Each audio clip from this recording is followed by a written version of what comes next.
De repente, abro os olhos e recebo a sentença. Você teve uma convulsão e foi bem forte. É o primeiro sinal de que a minha conexão com o mundo, depois de um apagão mental, está voltando aos poucos. No primeiro momento, não entendo nada do que está acontecendo.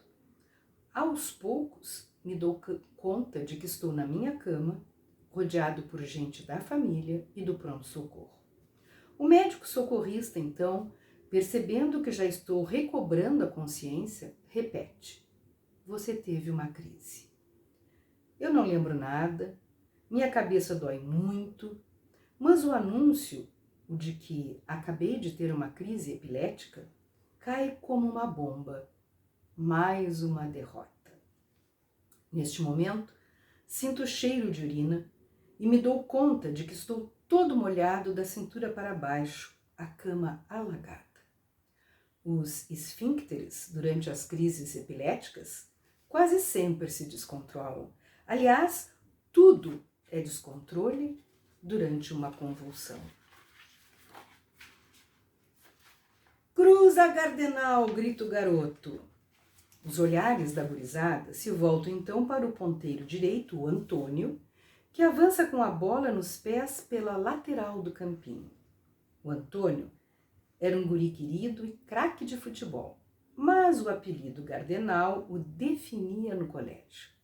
Ele era o cara que tinha disritmia, essa palavra terrível com que se referiam antigamente à epilepsia. Gardenal, como se sabe, é o nome de um medicamento anticonvulsivante. Fiz toda a minha vida escolar no mesmo colégio, Anchieta, dos 6 aos 17 anos de idade, entre 1968 e 1979. Até os meus 11 ou 12 anos, eu era o Carlito na escola, um tratamento carinhoso que sempre gostei. Mas, ainda na pré-adolescência, passei a ser o Soneca, rótulo que me acompanhou até o final do 2º grau, atual ensino médio. Bastou alguém falar que eu estava sempre com cara de sono, tal como o anão da história da Branca de Neve, e o novo apelido vingou entre os colegas. Até se poderia alegar que soneca não é tão feio assim, mas é claro que havia um tom pejorativo e um rótulo embutido nisso. O de que eu era sonolento, devagar.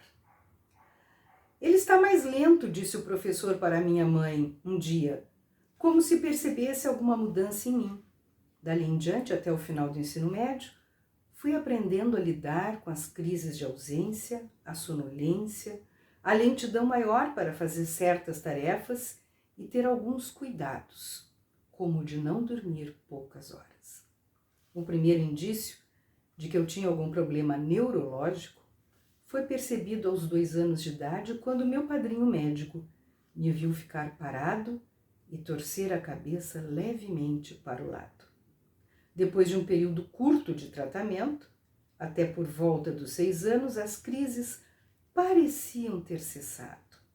Mas o neurologista alertou minha mãe de que elas poderiam voltar na adolescência. Era muito comum eu ter lapsos de memória logo depois das crises de ausência, semelhante ao que acontece com um aparelho quando é desligado da tomada. Eu fazia exames clínicos periódicos de dosagens sanguíneas que permitiam avaliar se a dose de cada medicamento estava correta ou precisava ser melhor calibrada.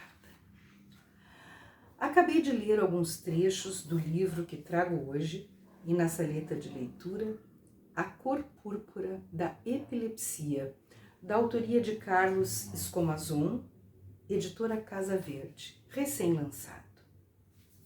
Por que comprei este livro? Em primeiro lugar, porque li nas redes sociais um comentário muito positivo sobre o livro, feito pelo poeta, escritor, psiquiatra, psicanalista Celso Gutfreund.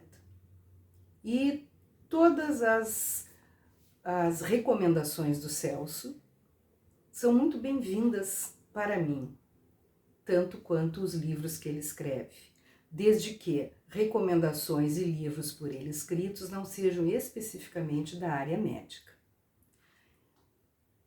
Pouquíssimo tempo depois, eu vi um comentário altamente positivo do Luiz Augusto Fischer, professor, doutor de literatura brasileira na URGS.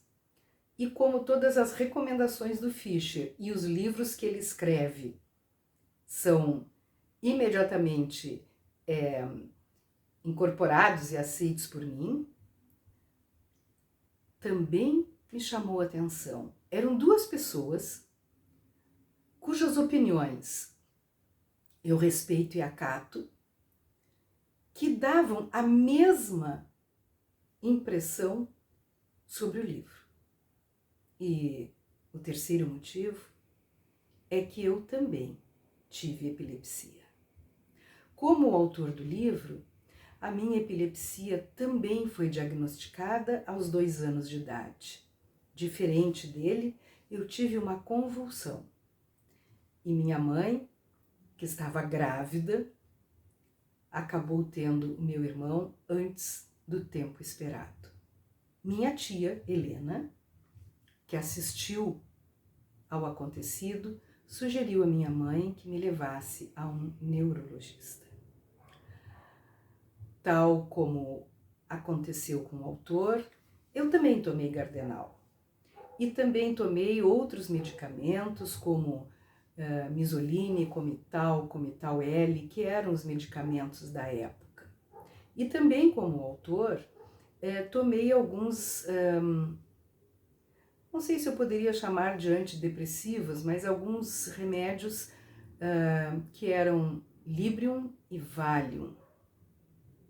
Também como autor, eu precisava dormir muito. E por isso, nunca estudei pela manhã. Só fui estudar pela manhã quando entrei na universidade.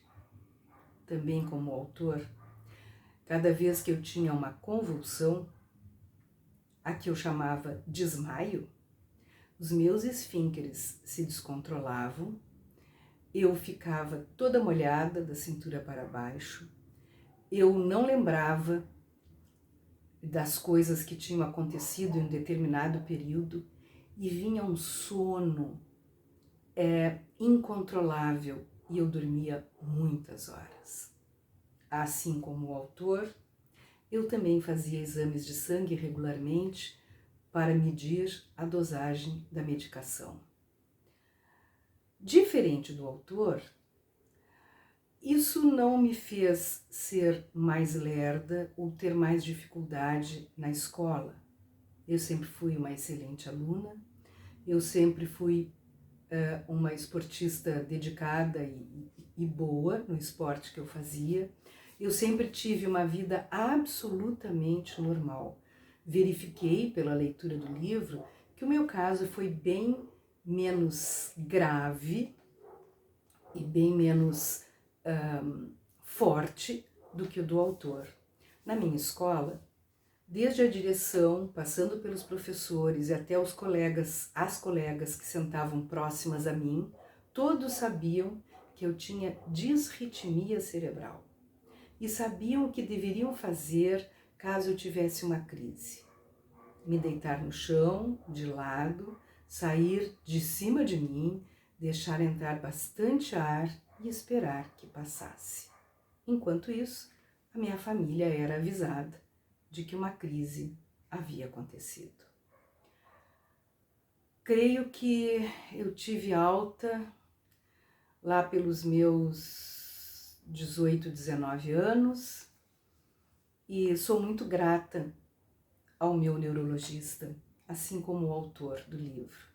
Eu morava no interior e vinha a Porto Alegre para ser examinada e para ter consultas com o Dr. Cláudio Fitner. Eu lembro que para eu permitir que me colocassem os eletrodos na cabeça, se fazia uma historinha de que eu estava indo a um salão de beleza e que eu ia botar aquilo no cabelo, que eram os meus rolinhos, e que depois eu iria lavar a cabeça e fazer um penteado. E a enfermeira acabava, de certa forma, passando um paninho com água, alguma coisa assim, para sugerir a lavagem da cabeça. Na cidade onde eu morava, a cidade do Rio Grande, quem me acompanhava era o meu querido pediatra, Dr. Sérgio Pegas. Como diz o texto final do livro, que é escrito pelo Celso Gutfreund, este livro trata-se do relato pungente e metaforicamente bem-sucedido daquilo que mais precisamos nos dias de hoje. E não há de ser diferente do que precisávamos nos dias de ontem e provavelmente precisaremos amanhã, uns dos outros. Pois é a presença humana que nos sacode, nos anima e nos salva das agruras humanas para que possamos seguir vivos, úteis e criativos durante o tempo vital que nos cabe. O leitor, aqui emocionado e surpreendido do que acabamos de ler, digo, quem toca o livro do Carlos não está tocando só um livro, mas um homem, amparado pela humanidade médica, fraterna e familiar, a que teve direito, a ponto de tornar-se um autor capaz de dizer o que lhe aflige de forma pungente e verdadeira. Aliás, outra boa surpresa é que o livro abre com um texto do Fischer e fecha com um texto do Celso. Perfeito, portanto, em todos os sentidos. E lá no finalzinho, quando ainda está sendo escrito pelo Carlos, vem o seguinte: a preocupação com o estigma social imposto às pessoas com epilepsia, o medo da reação dos outros e os sentimentos de vergonha e solidão deram origem a um movimento mundial que, em 2008, instituiu o 26 de março como Dia Roxo, Purple Day, destinado à conscientização sobre a epilepsia. A iniciativa foi inspirada no depoimento da menina canadense Cassidy Megan, que compartilhou seu sentimento de solidão por ter epilepsia, e a cor roxa foi escolhida em alusão às lavandas por ser uma flor ligada ao sentimento de isolamento descrito por Cassidy. Mais uma semelhança, sempre amei a cor roxa, esta que está aqui, e que representa hoje a cor púrpura da epilepsia. Importante ler para conhecer e não mais estigmatizar.